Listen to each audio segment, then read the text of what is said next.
কবিতাৰ শিৰোনাম বিষাদ। কবি সঞ্জয়দেৱ মোক, আবৃত্তি ফণিতা শৰ্মা।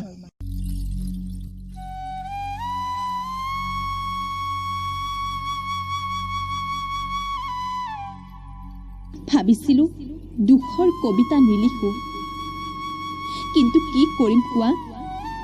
অজানিতে দুখবোৰে হৃদয়ত খাজে প্ৰজা। নালাগে মোক ফাগুনৰ পচোৱা, উভতি নাহক এই বিষাদৰ ধুমুহা।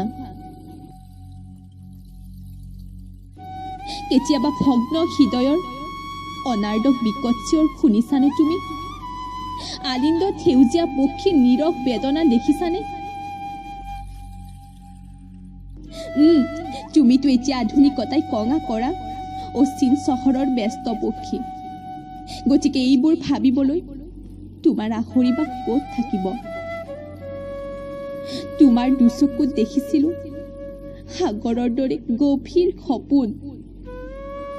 হয়তো মোৰেই দুৰ্ভাগ্য, আজি দেখোন সাগৰো শুকালে।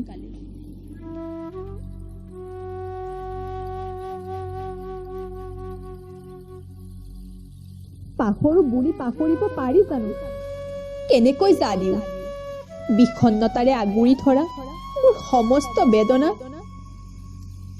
আজিকালি বৰষুণ বেছিকৈয়ে ভাল লগা হলো।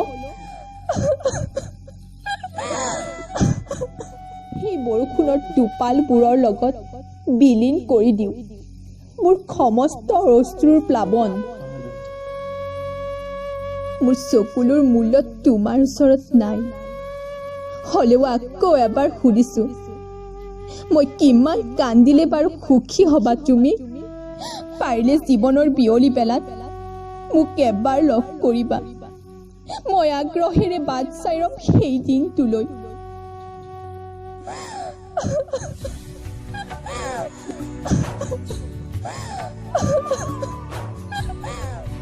নালাগে উভতি আহিব, পাৰিলে জীৱনৰ বিয়লি বেলাত মোক এবাৰ লগ কৰিবা, মাত্ৰ এবাৰ।